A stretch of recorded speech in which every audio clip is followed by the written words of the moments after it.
2 3 4 5 पांचों बॉक्सेस बाहर रखवा फटाक से।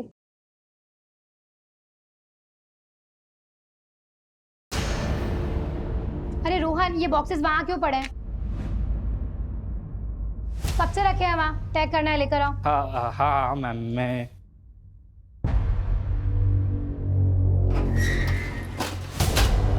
अरे रोहन, बॉस के कैबिन में क्यों लेकर जा रहे हो?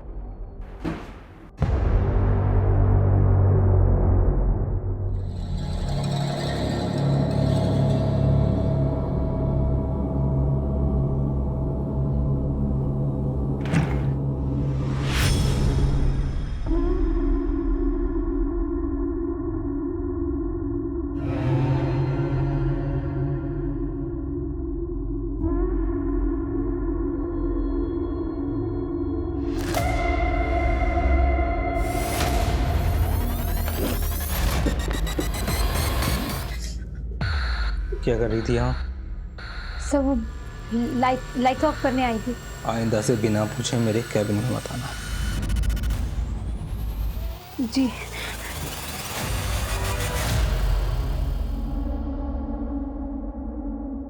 पल्लवी, तुम रो क्यों रही हो? जीजू, मैंने ऑफिस के पैकेट्स देखे।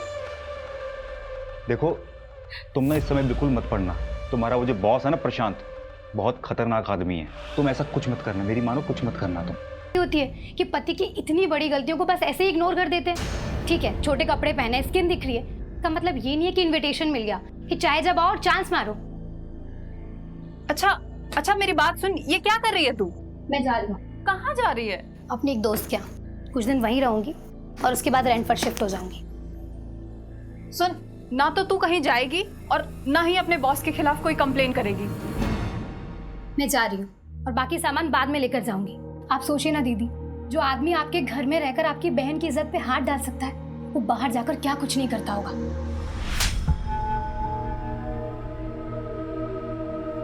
अरे मैं तुम्हें छोड़ दूं कहीं? Thank you. क्या एटीट्यूड है इस लड़की में।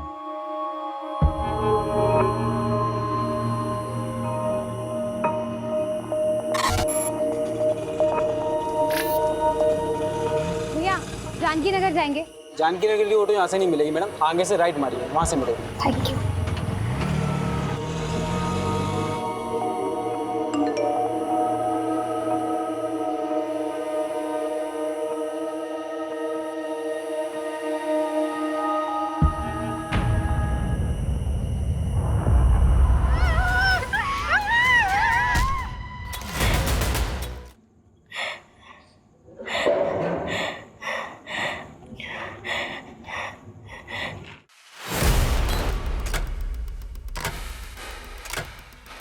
जरा सी भी आवाज निकाली ना तो जान से मार डालूंगा।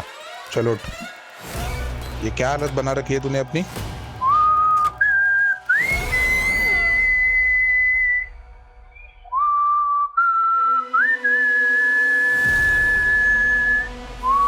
क्या कर रहे हो ये सब? प्लीज मुझे जाने दो।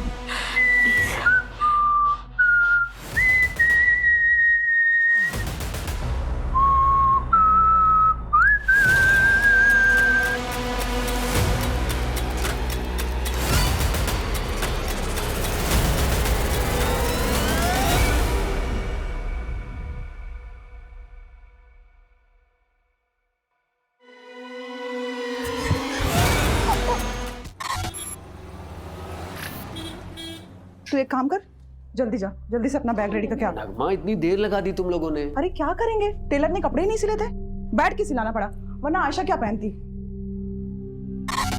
बहुत लेट हो गया। नगमा, ये फातिमा को सलामी पर दे देना।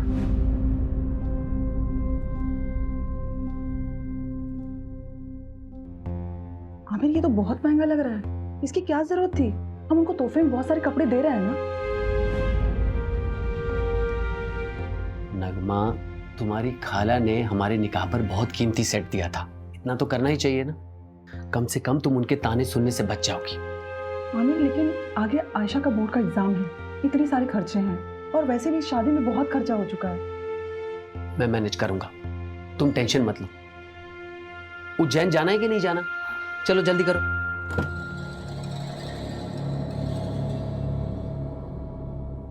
आयशा, अपना लोकेशन ऑन कर लेना और वहां पहुंचकर मुझे फोन करना। अरे आप क्यों चिंता करें, हम फोन करेंगे अब आपको। चलो अब वो टेंशन मत लीजिए, हम लोग अच्छे से पहुंच जाएंगे। ठीक है, ठीक है।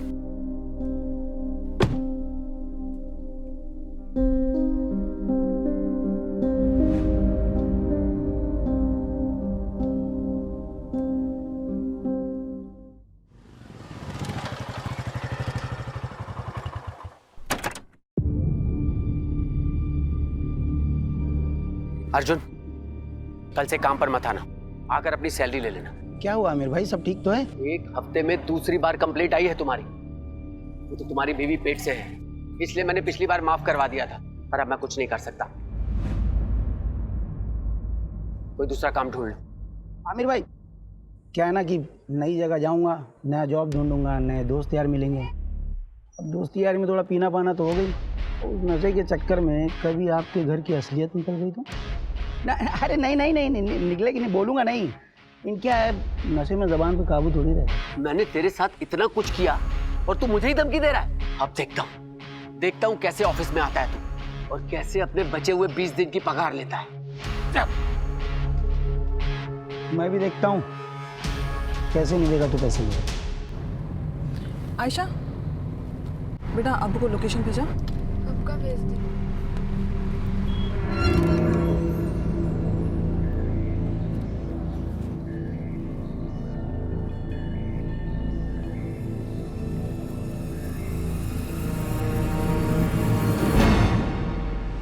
एक्सक्यूज मी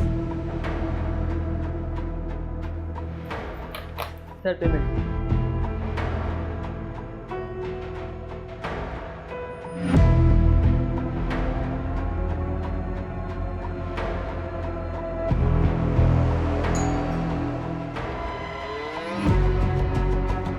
कैसी हो रोशनी?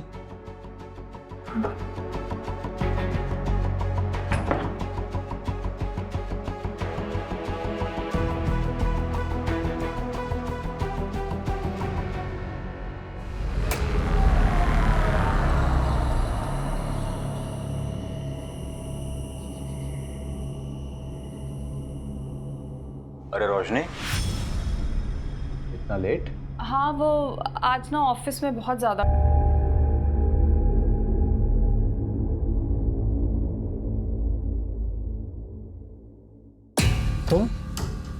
तुम्हारी हिम्मत कैसे हुई यहाँ आने की? यहीं रुको, मैं बताता हूँ तुम्हें।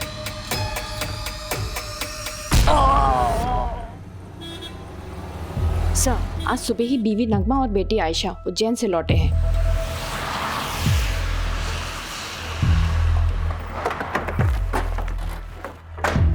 चलो साइड हटो।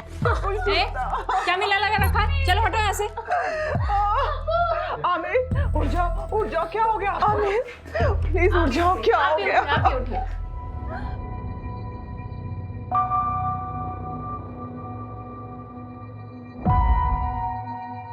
सर पर भारी चीज से मारा गया है। विक्टिम तो फिजिकली फिट है। देखिए नगमा जी, मैं जानता हूं कि ये सही वक्त नहीं है, लेकिन इन्वेस्टिगेशन भी जरूरी है।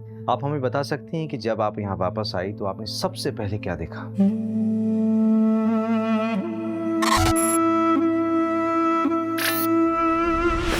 आमिर, आमिर उठो। आमिर, हम जब यहाँ से गए थे सब कुछ बिल्कुल ठीक था। आमिर बहुत खुश थे। पता नहीं किसने ये सब कर दिया। पूरा क्राइम सीन कंटामिनेट कर दिया ऐसा। आई डाउट कि फॉरेंसिक वालों के यहाँ ज़्यादा कुछ मिलेगा। ठीक है, जो कुछ भी पॉसिबल हो उनको बोलो कि एविडेंस कलेक्ट करें। Okay sir.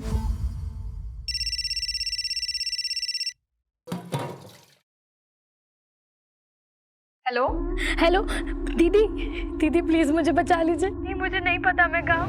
कौन मार डालेगा पल्लवी? Hello hello Pallavi.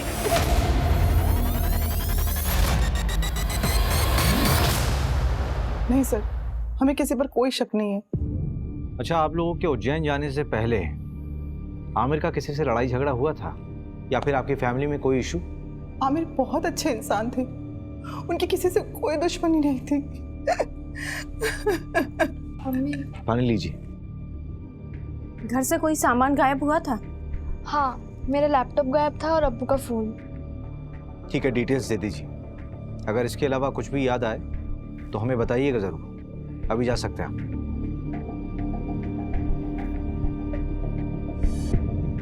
मंजू, इस आमिर का बैकग्राउंड निकालो।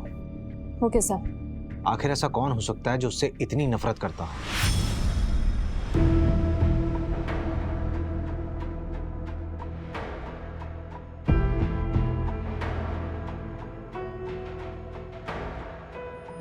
मैंने ऑफिस में के पैकेट्स देखे।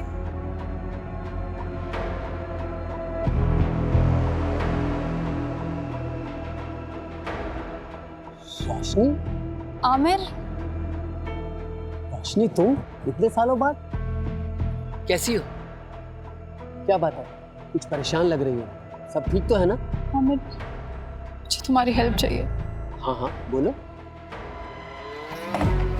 गुड मॉर्निंग सर, मैं रोशनी वर्मा जॉब इंटरव्यू के लिए आई हूँ। यस कम इन। आमिर ने बताया था मुझे। फाइल? Yes sir. तो ये तुम्हारी पहली जॉब है? Yes sir. कंप्यूटर नॉलेज है? जी सर, पूरी मेहनत से काम करूँगी। मेहनत से नहीं रोशनी, स्मार्टनेस से काम करना होगा। करोगी ना? जी। आमिर के अकाउंट से एक होटल में रेगुलर पेमेंट्स दिखा रहा है, ऑलमोस्ट एवरी वीक। मैंने उस होटल में फ़ोन किया था तो वहाँ के रिसेप्शनिस्ट ने बताया कि आमिर यहाँ एक औरत के साथ आया करता था और दिए गए आईडी के मुताबिक उस औरत का नाम रोशनी वर्मा है। ये देखिए। इसका मतलब आमिर का एक्स्ट्रा मैरिटल अफेयर था।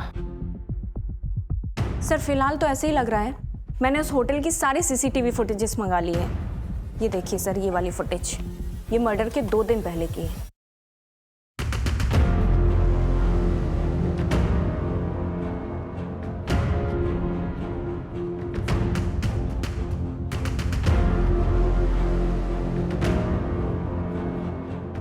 ये आदमी उसका पीछा कर रहा है। सर इस आदमी की बॉडी लैंग्वेज बहुत डाउटफुल है। ऐसा लग रहा है जैसे ये इन पर नजर रखे हुए है। मैंने इसकी फोटो सर्कुलेट करवा दी है सर। गुड। हेलो। आमिर को उसकी बीवी ने मारा है। कौन बोल रहा है? फिर से बोलिए आप। आमिर को उसकी बीवी ने मारा है। लेकिन नगमा अपने हस्बैंड को क्यों मारेगी? हेलो। फिर से लगाओ। The number you are trying to call is currently switched off. एक ऐप है, मैं लोकेशन चेक करता हूँ। जल्दी करो। लोकेशन जहांगीराबाद है। इसका मतलब कॉलर आमिर के एरिया से ही थी। सर नगमा को उठा ले क्या? नहीं, किसी रैंडम कॉल के बेस पे हम किसी भी विक्टिम की वाइफ को नहीं उठा सकते। हो सकता है हत्यारे ने हमें भटकाने के लिए खुद कॉल किया हो या किसी से करवाया हो। इस नंबर को ट्रेस करो। Okay sir. मर्डर से 2 दिन पहले नगमा के सारी मूवमेंट को ट्रैक करो। उसके उज्जैन वाली शादी, उसका आना जाना, सब कुछ। Okay sir. मैं जी जान लगा दूंगा रोशनी, बल्कि मैंने तो कल की ही मीटिंग सेट की है। तुम टेंशन मत लो, मैं तुम्हारी बहन को कुछ नहीं होने दूंगा। आमिर, अपना ध्यान रखना। प्रशांत बहुत खतरनाक है। तुम मेरी फिक्र मत करो रोशनी।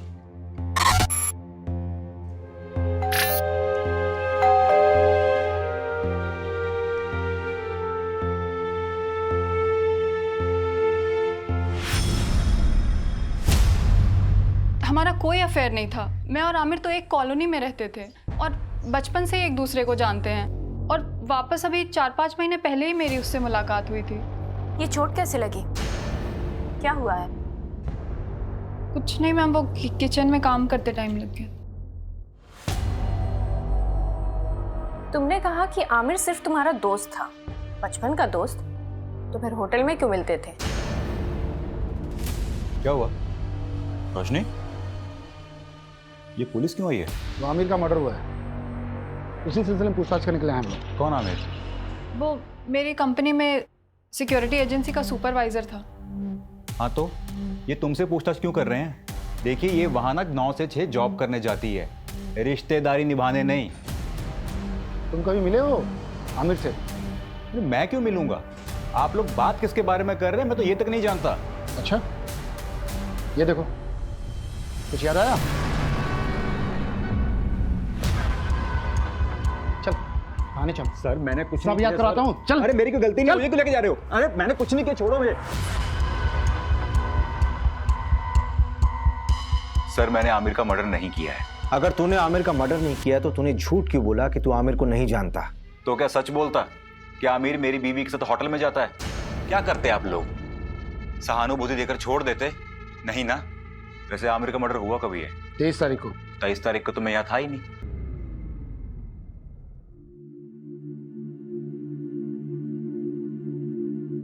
मास्टर जी, इस बार फिटिंग बहुत अच्छी बनाना, हम शादी में जा रहे हैं। भाभी जी हाथ ऊपर करिए।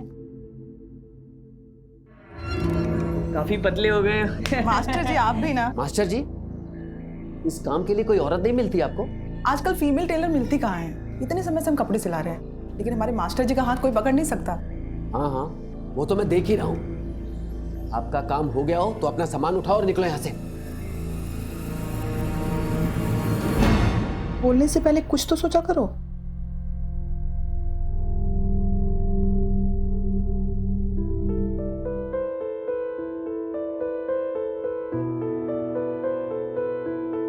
हैप्पी बर्थडे नगमा। अभी तक नाराज हो नगमा? प्लीज मुझे माफ कर दो। और वो जो टेलर मास्टर के सामने आपने किया, वो क्या सोच रहे होंगे वो? अच्छा, तो माफी से काम नहीं चलेगा तो मुर्गा बन जाता हूं मैं। अच्छा बस, अब ज्यादा नौटंकी करने की जरूरत नहीं है, चलो उठो। Happy birthday to you, happy birthday to you.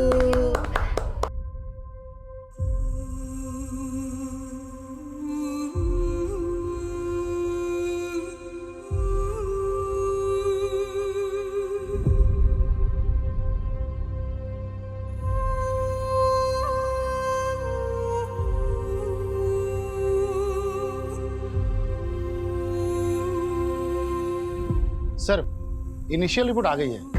Aamir को करीब रात 11 से 1 के बीच मारा गया था। नगमा और उसकी बेटी आयशा कितने बजे घर वापस लौटे? अगली सुबह 8 सवा 8 बजे।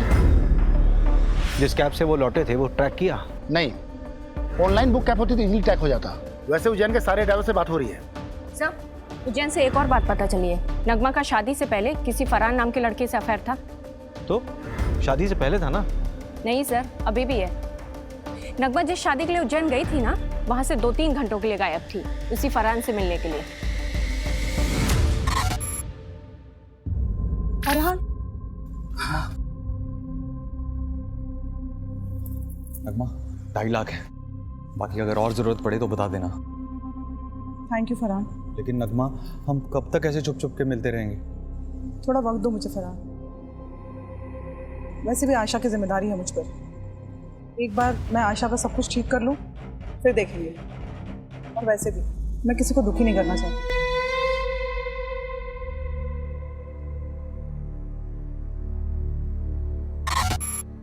तो ठीक है, बैठ।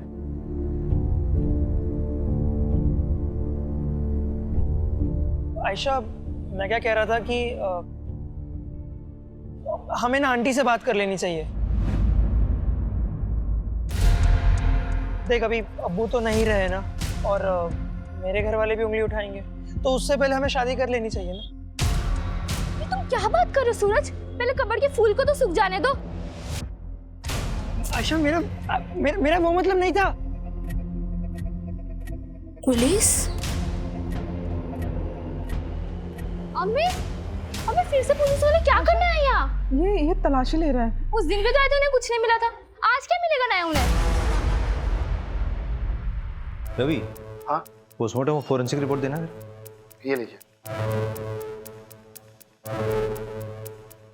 सबसे पहले आमिर के सर पर वार किया गया किसी हैवी ऑब्जेक्ट। उसके बाद 12 बार चाकू से स्टैब किया गया उसे।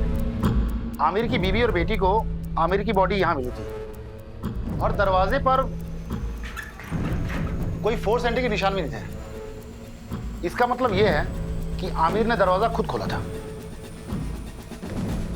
ये कांड किसी एक का नहीं बल्कि दो लोगों का किया हुआ है। किलर के साथ कोई और भी था। सर, लेकिन आपको ये क्यों लगता है कि वो दो लोग थे? ये रिपोर्ट देखो मंजू, इसमें साफ दिख रहा है कि आमिर की मौत सर पे चोट लगने से और उसके शरीर में चाकू मारने से हुई, राइट? हाँ। लेकिन इन दोनों ही चोटों का फोर्स और इम्पैक्ट बिल्कुल अलग है। देखो,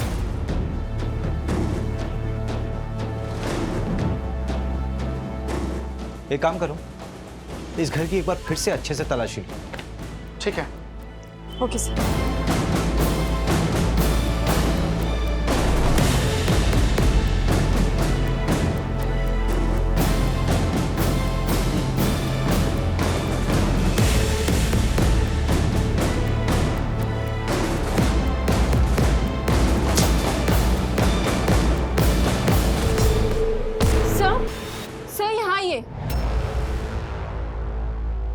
मंजू, लेके चलो। सर आप चलो। मेरी बात सुनिए। चलो थाने चल के बोलना जो बोलना है।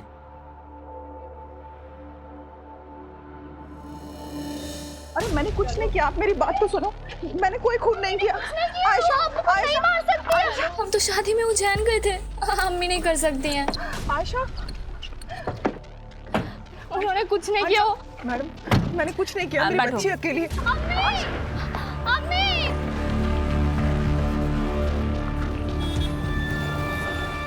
सर, ये नगमा तो अभी तक कुछ काम का बोली ही नहीं है। बोलेगी। एक बार चाकू की फोरेंसिक रिपोर्ट तो आने दो। आखिर ये चाकू उसी के घर से बरामद हुआ था ना, उसी की अलमारी से। Yes sir. रवि भाई, तुम कहाँ बिजी हो? ये फाइल आमिर के घर से मिली थी, वही पढ़ रहा था। इसमें एक एफआईआर कॉपी है। 4 महीने पहले रोशनी ने न्यू मार्ग थाने में एक एफआईआर दर्ज करवाई थी अपनी सगी बहन के किडनैपिंग की। किडनैपिंग? स्ट्रेंज। इसका मतलब है रोशनी 2 विक्टिम से जुड़ी हुई। एक तो उसकी खुद की बहन जो 4 महीने से लापता है, और एक दूसरा आमिर। लेकिन सबसे बड़ा सवाल ये उठ रहा है रवि कि ये फाइल आमिर के पास क्या कर रही थी? अजीब तो है। ये देखिए, इस फाइल में ना कई सारे एड्रेसेस हैं, और ये फोटो देखिए आप।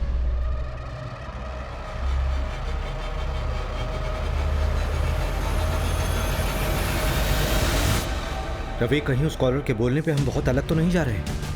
हम नगमा से पूछताछ कर रहे हैं और मालूम चले कि केस कुछ और ही। एक काम करो, रोशनी को थाने बुलाओ। और सर, एक गार्ड के बारे में पता चला है, उसका नाम अर्जुन है। वो आमिर के अंडर काम करता था और मर्डर के 2 दिन पहले उसका आमिर से झगड़ा भी हुआ था। मैंने कांस्टेबल सिन्हा को बोल दिया उसे उठाने को।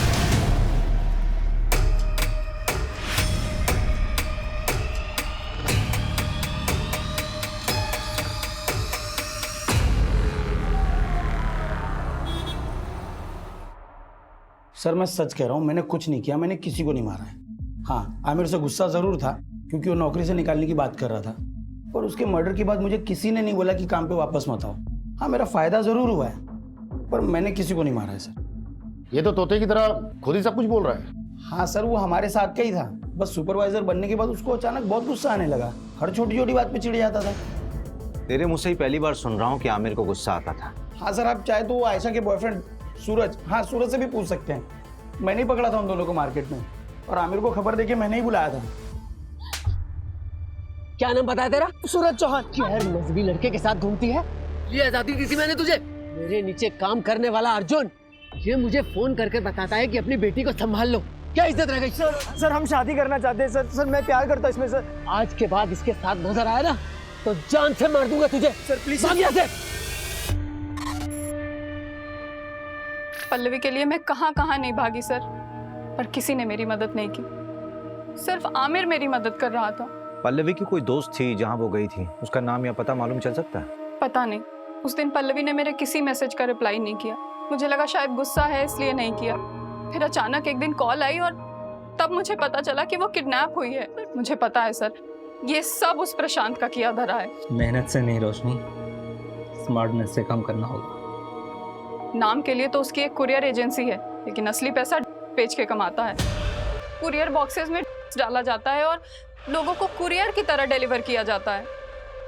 और क्योंकि ये सब लोकल डिलीवरी होती है इसलिए कभी चेकिंग में भी नहीं आता। पल्लवी ने देख लिया, उस रात हमारा झगड़ा हुआ था और वो घर छोड़ के चली गई थी।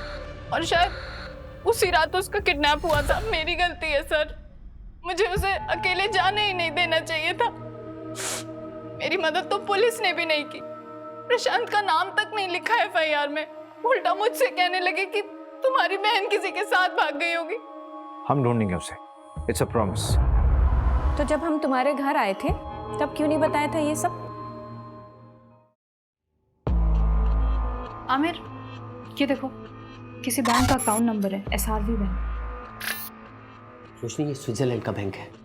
1 मिनट, ये डायरी जहां से उठाई है वहीं रख दो।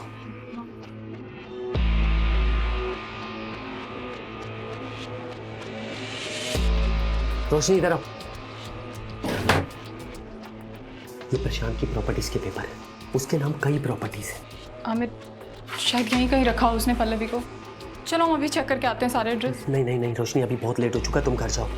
लेकिन मेरे पल्लवी, हड़बड़ी का काम नहीं है, बहुत रिस्की है। हम लोग कल मिलेंगे। चलो अभी इसको वापस रखो। चल जल्दी जल्दी।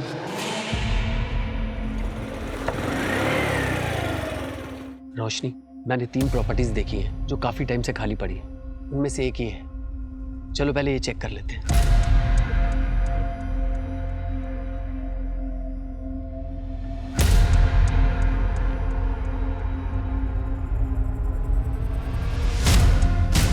रोशनी, यहां तो कोई नहीं। चलो दूसरी प्रॉपर्टी में देखते हैं।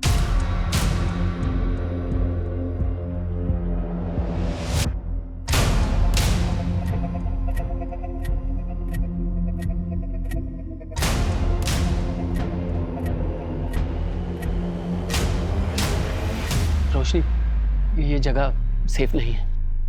बाकी के एड्रेस मैं कल खुद आके चेक करूंगा, तुम मत आना। अब चलो।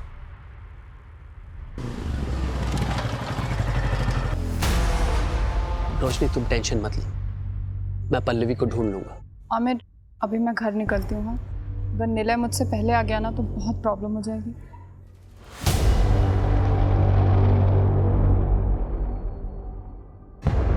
उसके 3 दिन बाद आमिर का मर्डर हो गया। मैं बहुत डर गई थी। शायद प्रशांत को सब पता चल गया था और पल्लवी तो अभी भी उसके कब्जे में है। आमिर को भी उसने मरवा दिया। सब मेरी वजह से हुआ है। वो प्रशांत कुछ भी कर सकता है। पता नहीं अब पल्लवी मुझे कभी मिलेगी भी या नहीं। आमिर के अलावा तो किसी को नहीं पड़ी थी उसे ढूंढने की। हम ढूंढेंगे उसे, इट्स अ प्रॉमिस। आप चिंता मत कीजिए, आप जाइए, पल्लवी को ढूंढना हमारी जिम्मेदारी है।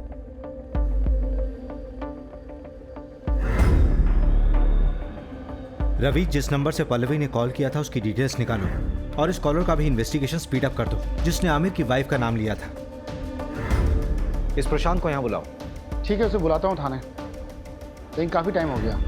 पल्लवी जिंदा मिलेगी मुश्किल लगता है।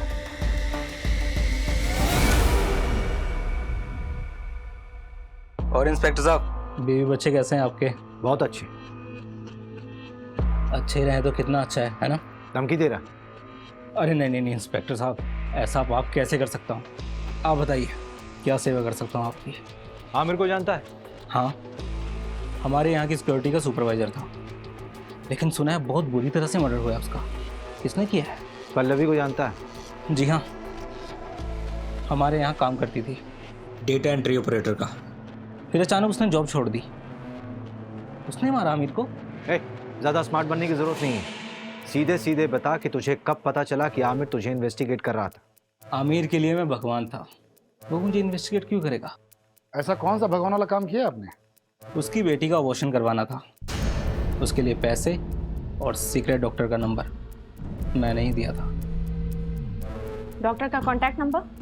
हाँ बिल्कुल, आप भी जाइए, आपकी भी प्रॉब्लम है ना, वो भी सॉल्व कर देगा वो। ज्यादा बकवास नहीं। हाँ, लेडीज़ हैं आप, पर हम लेडीज़ की इज्जत करते हैं, इसीलिए एक गुस्ताखी माफ़ कर देते हैं, वरना क्या? और क्या करेगा? मंजू, मंजू, मंजू,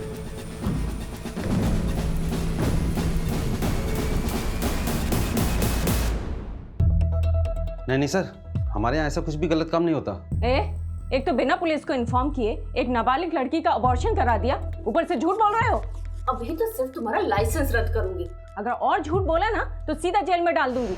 नहीं मैडम, ऐसा मत करना। मैं आपको सच्चाई बताता हूँ। आमिर 4 हफ्ते पहले ही आया था अपनी बेटी को लेके अबॉर्शन के लिए। आयशा, अभी तो सिर्फ 2 महीने हुए हैं, अभी तो अबॉर्शन हो सकता है। और आमिर, तेरी बेटी तो अभी नाबालिग है, पुलिस केस हो सकता है। डॉक्टर साहब, मेरे बच्चे की जिंदगी खराब हो जाएगी। वो लड़का इसकी क्लास का है, उसे जब खबर मिली तो वो घबरा गया।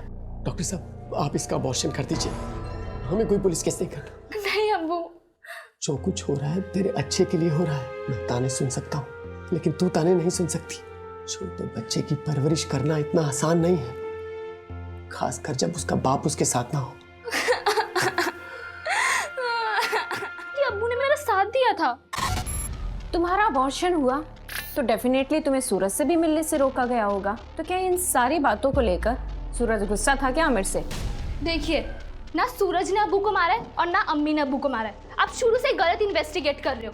देखो आयशा, अगर तुम्हें ये लगता है कि तुम्हारी मम्मी बेवजह लॉकअप में बंद है तो तुम्हें उनकी मदद करनी होगी ना, नहीं तो वो जिंदगी भर किसी और के जुर्म की सजा काटती रहेंगी। नहीं, ऐसा बिल्कुल नहीं होगा। वकील ने कहा है कि उनकी कल तक जमानत हो जाएगी, उसके बाद वो कभी भी जेल नहीं जाएगी। अम्मी ने कुछ भी नहीं किया है, इसलिए आप लोगों को कोई सबूत नहीं मिल रहा है। अब आप जाइए। न्यू मार्ग थाने बात हुई। लोकल पुलिस ने पल्लवी केस में प्रशांत से पूछताछ की थी, लेकिन उन्हें भी प्रशांत के खिलाफ कुछ भी नहीं मिला। हो सकता है पल्लवी अपनी मर्जी से कहीं गई होगी। जिस नंबर से पल्लवी ने कॉल किया था वो नंबर भी ट्रेस नहीं हो रहा है। फेक आईडी पे लिया गया था और स्विच ऑफ हो गया। पर सर, पल्लवी को गायब करने का मोटिव तो बनता है प्रशांत के पास। नगमा का एक्स बॉयफ्रेंड फरहान का भी कुछ पता नहीं। हाँ, एक बात पता चली है, उसने नगमा को 2.5 लाख रुपए उधार दिए थे। 2.5 लाख है, बाकी अगर और जरूरत पड़े तो बता देना। अब इतने पैसों की उसे क्या जरूरत पड़ी, ये तो नगमा ही बता सकती है। ऊपर से मिस्ट्री कॉलर का अभी तक नहीं पता लगा जिसने नगमा का नाम लिया था। टेक्निकल टीम ने बताया कि यूज किया हुआ सिम और फोन दोनों ही फर्जी तरीके से खरीदे गए थे। हो सकता है बाद में डिस्ट्रॉय कर दिए होंगे, क्योंकि दोबारा उनसे कॉल नहीं हुआ है। इसका मतलब we are back to the square one here. हमारे पास सिर्फ ये सीसीटीवी फुटेज है जो पल्लवी की किडनैपिंग साइट से हमें कैमरे के थ्रू मिली। देखते हैं क्या होगा इसमें।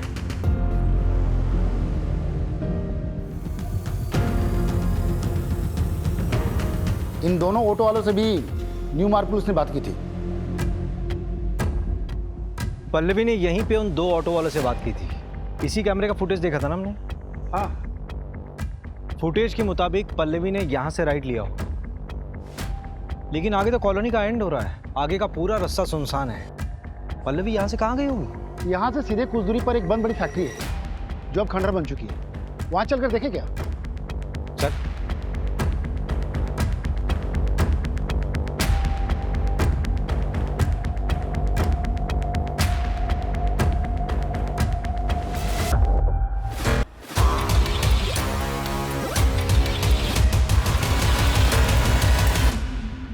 सर, इनकी बेल हो गई।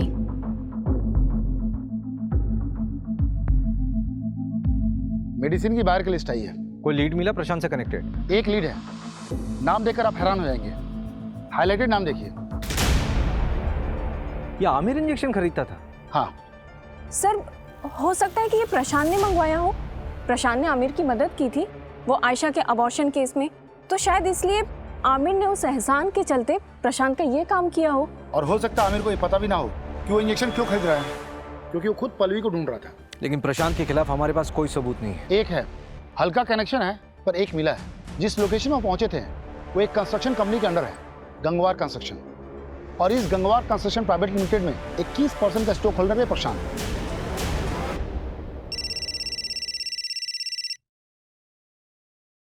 हेलो,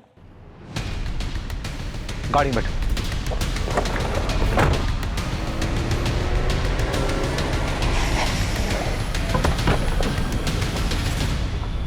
किधर?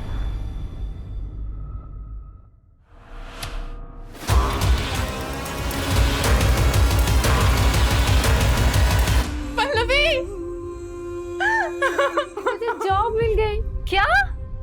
ओह, सो हैप्पी दीदी।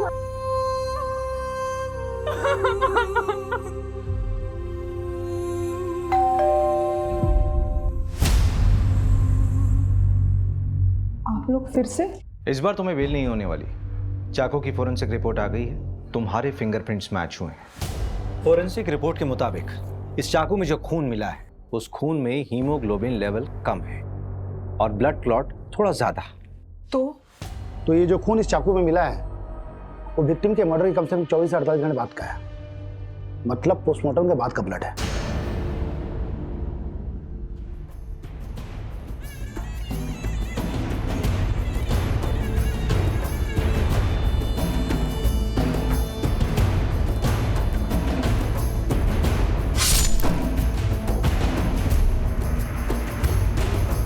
आमिर को उसकी बीवी ने मारा है।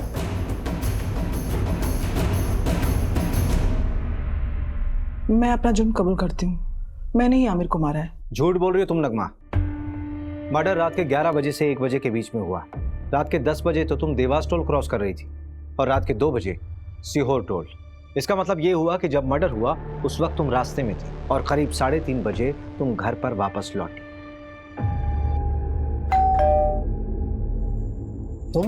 तुम्हारी हिम्मत कैसे हुई यहाँ आने की? रुको, मैं तुम्हें अभी देखता हूँ।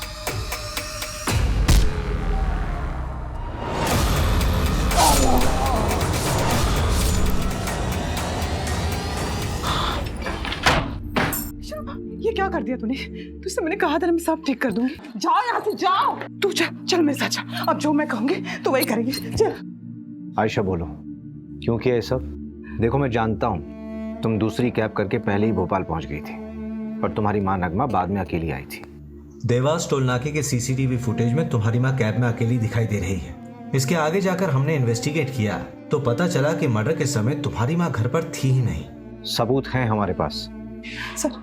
सर प्लीज, मैं आपके आगे हाथ जोड़ती हूँ, इसको छोड़ दीजिए। इसकी सजा मुझे दे दीजिए। ये अभी बहुत छोटी है, इसकी पूरी जिंदगी बर्बाद हो जाएगी। आयशा मैं तुमसे पूछ रहा हूँ, बोलो क्यों किया तुमने ऐसा?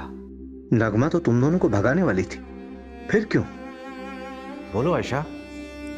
क्योंकि मैं नहीं भाग पा रही थी। कैसे चली जाती मैं? कैसे भूल गई ये सब कुछ? 2 महीने में तेरा निकाह करवाऊंगा। अबू सूरज बहुत अच्छा लड़का, प्लीज हमें अलग मत कीजिए। सिर्फ सूरज से शादी करूं। मुझे किसी और से निकाह नहीं करेगी। सोई थी क्या उसके साथ? अबू आप क्या कह रहे हैं? इस उम्र में भी खुद पे काबू नहीं है तुझे? हाँ? ये भी नहीं सोचा कि वो गैर मजहबी लड़का है? तेरी गर्मी मैं निकालता हूँ, घर की इज्जत घर में ही रह जाएगी। चल।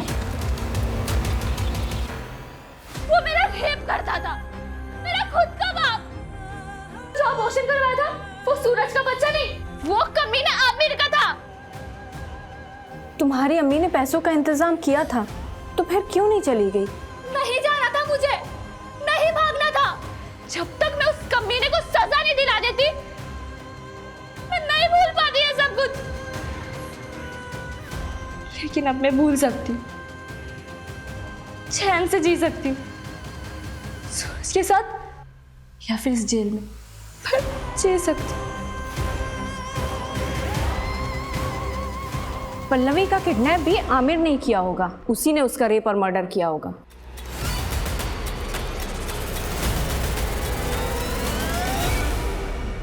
पोस्टमार्टम के मुताबिक जिस वक्त पल्लवी का मर्डर हुआ उस वक्त प्रशांत मुंबई में था।